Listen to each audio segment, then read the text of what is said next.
नमस्कार मित्रों। आज प्रस्तुत है डॉक्टर सुशील कुमार शर्मा जी की लिखी कहानी अर्धांगिनी। तो कहानी शुरू करते हैं मित्रों। आज दिवाली का दिन था। वसुधा आंगन में रंगोली डाल रही थी। बच्चे दोस्तों के साथ मौज मस्ती कर रहे थे। शैलेश सामान लेने बाजार गया था। वसुधा की सास बहुत मजाकिया स्वभाव की थी। वसुधा को देखकर बोली, बहुत सुंदर लग रही हो बहू रानी। ऐसा लगता है जैसे आज ही आई हो ब्याह के। माँ जी आप भी, वसुधा शर्मा कर बोली। वसुधा के सामने से पिछला 20 साल का जीवन फ्लैशबैक की तरह गुजर गया। वह 20 साल पहले शैलेश की दुल्हन बनकर इस घर में आई थी। अपने माता पिता की लाडली, अपने भाइयों की राजकुमारी थी वसुधा। रिश्तेदारों ने वसुधा और शैलेश के विवाह की बात आगे बढ़ाई। शैलेश से पहली बार मिलने पर ही वसुधा उसकी वाक पटुता की कायल हो गई। शैलेश के हंसमुख स्वभाव को घर में सबने पसंद किया और आनन फानन में दोनों की शादी हो गई। वसुधा भोपाल की उच्च शिक्षित संस्कारित लड़की थी और उसे इस कस्बे के माहौल में ढलने में ज़्यादा वक्त नहीं लगा। शैलेश घर वाले भी वसुधा जैसी सुंदर सुशील बहू पाकर बहुत खुश थे। शैलेश की कोई स्थायी इनकम नहीं थी, फिर भी कुछ ठेकेदारी वगैरह करके घर का खर्च ठीक ठाक चल जाता था। शैलेश को राजनीति और समाज सेवा का नशा था। किसी भी व्यक्ति की कैसी भी समस्या हो, शैलेश उसे मिनटों में सुलझा देता था। क्षेत्र के विधायक और सांसद उसके बहुत खास थे। इस कारण राजनीति में उसका दबदबा था। विधायक का तो वो दाहिना हाथ था। उसके बगैर विधायक कहीं नहीं जाते थे। शहर के हर छोटे बड़े राजनीतिक और सामाजिक आयोजन उसके बगैर नहीं होते थे। पहले पहल वसुधा को सब अच्छा लगा था, लेकिन जब उसने देखा कि शैलेश का सिर्फ उपयोग किया जा रहा है, तो उसने शैलेश को समझाया।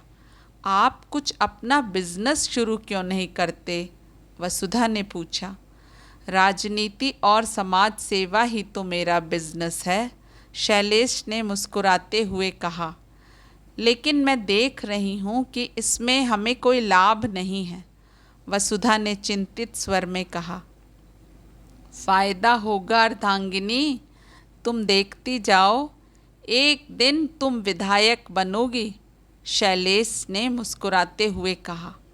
नहीं, मैं अपने घर परिवार से संतुष्ट हूँ, मुझे राजनीति में कोई दिलचस्पी नहीं है, वसुधा ने लगभग झल्लाते हुए कहा।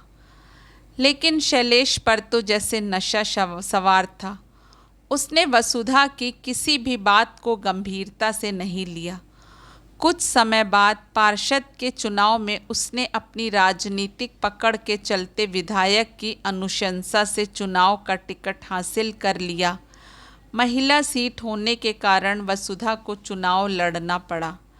वसुधा ने बहुत मना किया, लेकिन शैलेश नहीं माना।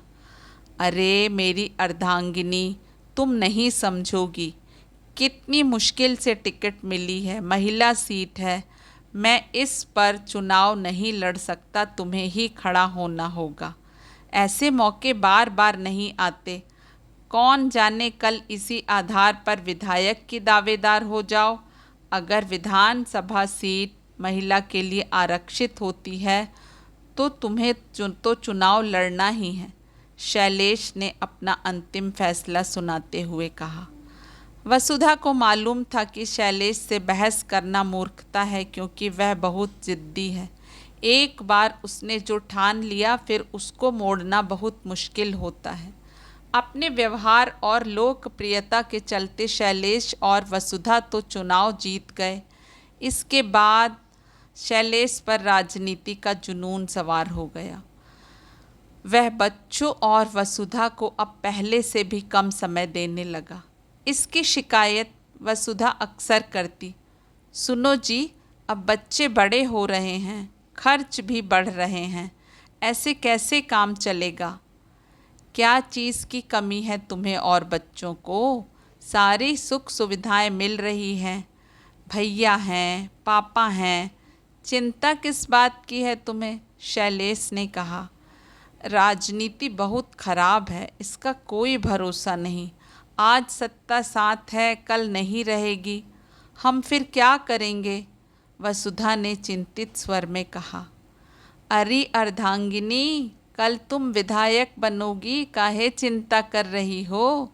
हम आशावादी हैं, नकारात्मक मत सोचो। शैलेश मुस्कुराते हुए बोला। वसुधा शैलेश को कैसे बताती कि हर छोटी छोटी बात के लिए परिवार वालों से पैसे मांगना कितना बुरा लगता है, लेकिन शैलेश को इससे कोई फ़र्क नहीं पड़ता था। आखिर परिवार का खर्च चलाने के लिए वसुधा को ही आगे आना पड़ा। उसने जिद करके पोस्ट ऑफिस एवं LIC की एजेंटशिप ले ली। पार्षद के काम को देखने के साथ साथ उसने घर घर जाकर पोस्ट ऑफिस के बचत खाते और LIC की पॉलिसी खुलवाई।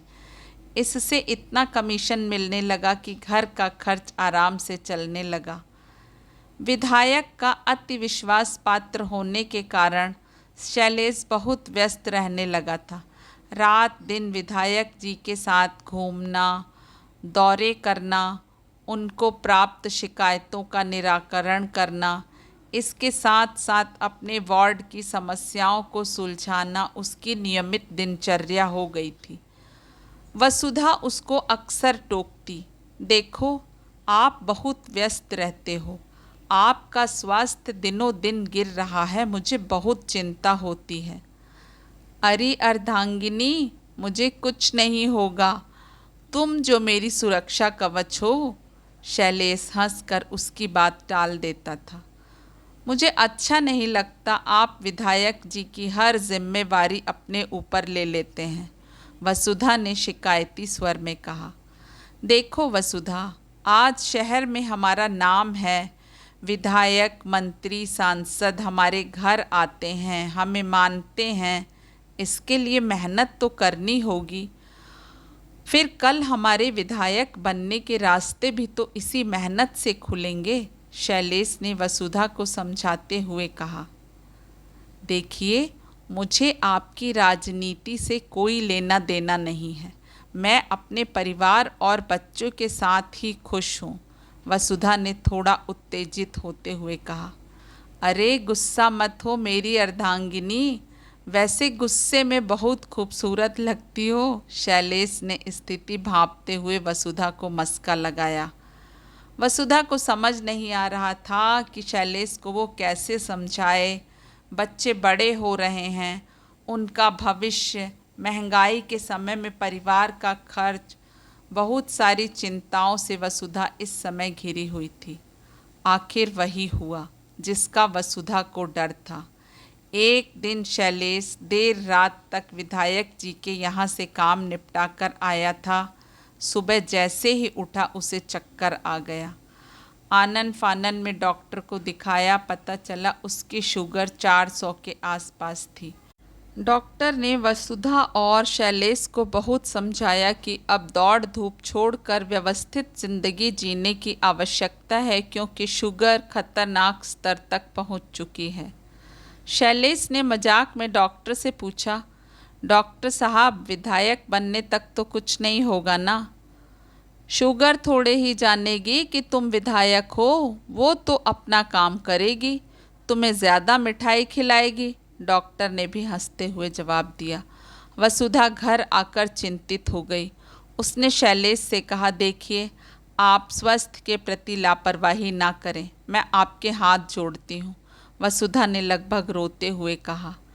अरे अर्धांगिनी, तुम तो ऐसे रो रही हो जैसे मुझे कैंसर हो गया है। अरे शुगर ही तो है, पिताजी को पिछले 30 साल से है, उन्हें कुछ हुआ?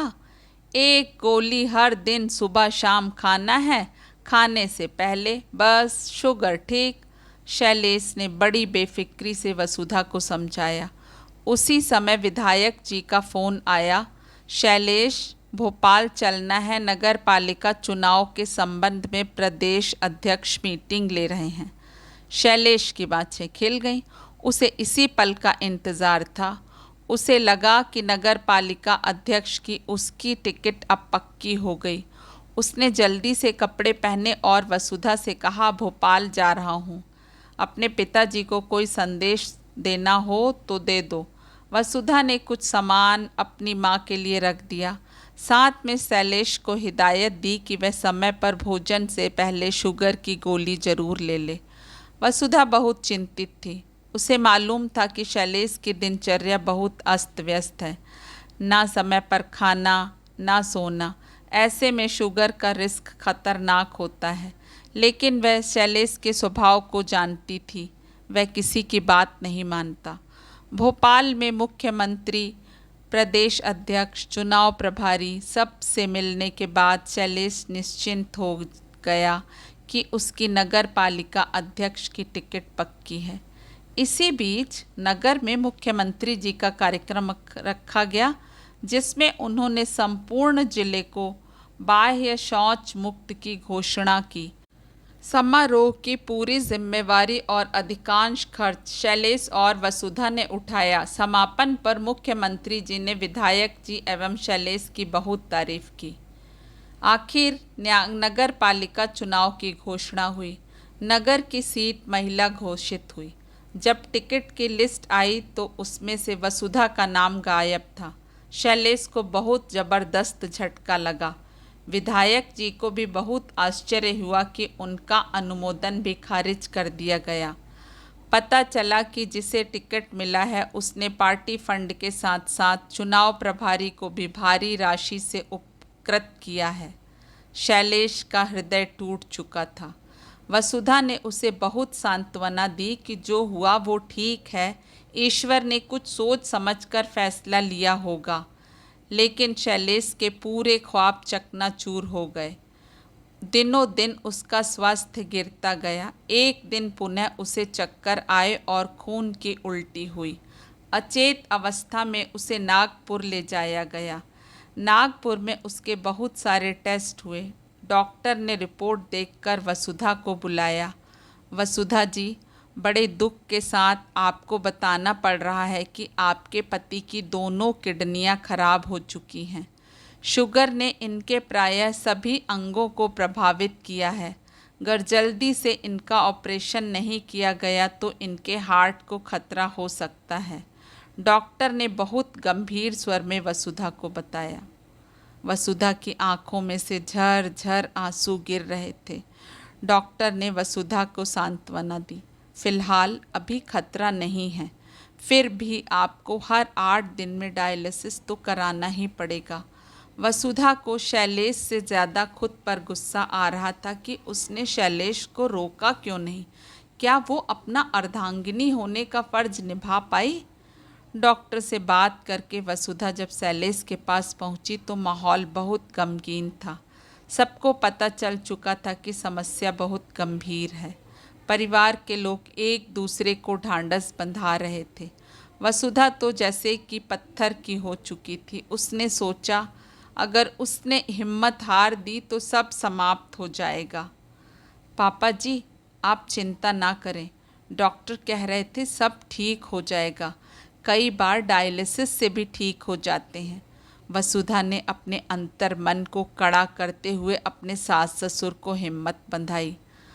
हाँ बेटी, अब तो ईश्वर का ही सहारा है। भगवान करे तेरा सुहाग जल्दी ठीक हो जाए। वसुधा की सास ने रोते हुए वसुधा को गले लगाया। कुछ महीनों तक शैलेश डायलिसिस पर चलते रहे, किंतु स्वास्थ्य धीरे धीरे बिगड़ने लगा। पूरे शरीर पर सूजन आने लगी। साथ ही साथ अब हर 2 दिन में डायलिसिस की ज़रूरत पड़ने लगी। खर्च बहुत बढ़ने लगा। धीरे धीरे शैलेश का साहस भी जवाब देने लगा। वसुधा उसे हिम्मत देते हुए बोली, आप धीरज रखो, मैं आपको कुछ नहीं होने दूंगी। नहीं वसुधा, अब मैं शायद ही ठीक हो पाऊँ। तुम बच्चों का ख्याल रखना। काश मैं तुम्हारी बात मान लेता, शैलेश रोते हुए बोला। क्या आपको अपनी अर्धांगिनी पर विश्वास नहीं है? जब तक मैं हूँ आपको कुछ नहीं होगा। वसुधा अंदर से अपने आप को मजबूत करके बोली। नहीं, मुझे पूरा विश्वास है तुम पर। मुझे बचा लो वसुधा। शैलेश वसुधा की गोदी में अपना सिर छुपाकर फफक फफक कर रोने लगा। चिंता मत करो, मेरी विधायक जी से बात हुई है। नगर में तुम्हारे लिए मैंने लोगों से आग्रह किया है कि वो कुछ मदद करें। कुछ आपके पापा जी और मेरे पापा जी सहायता करेंगे। मैं आपको बहुत जल्दी स्वस्थ कर लूँगी। वसुधा ने शैलेश के बालों में प्यार से हाथ फेरते हुए कहा। विधायक एवं शहर के समाज सेवी संगठनों के प्रयासों से शैलेश की किडनी प्रत्यारोपण के लिए रकम का प्रबंध तो हो गया, लेकिन अभी किडनी का प्रबंध नहीं हो सका था। बाहर के लोग बहुत ज़्यादा पैसे मांग रहे थे। माँ पिताजी को शुगर थी और उनकी किडनी उतनी सुरक्षित नहीं थी। आखिर वसुधा ने निर्णय लिया कि वह अपनी किडनी शैलेश को देगी। वसुधा के मायके वालों ने इस बात का विरोध किया। दीदी, तुम्हारे सामने पूरी जिंदगी पड़ी है, बच्चों को बाप पालना है, और क्या भरोसा कि इसके बाद भी जीजा जी सुधर जाएंगे। तुम क्यों अपने जीवन का रिस्क ले रही हो? भाई ने वसुधा के निर्णय का पुरजोर विरोध किया। तो क्या मैं अपने सामने अपना सुहाग उजड़ जाने दूं? वसुधा ने भाई से प्रश्न किया। नहीं बेटा, लेकिन तुम्हें कुछ हो गया या प्रत्यारोपण असफल रहा तो बच्चों का क्या होगा? पिताजी ने उसे समझाया।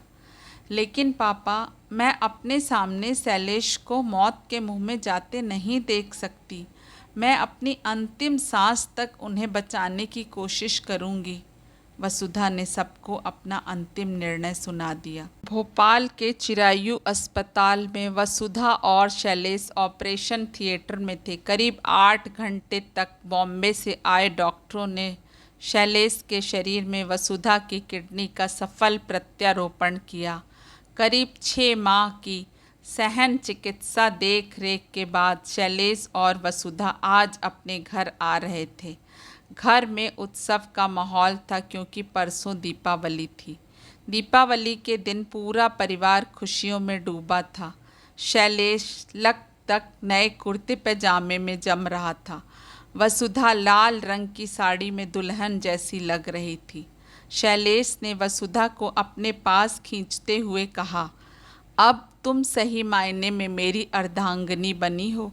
क्यों, क्या पहले पहल नहीं थी? वसुधा ने मुस्कुराते हुए पूछा।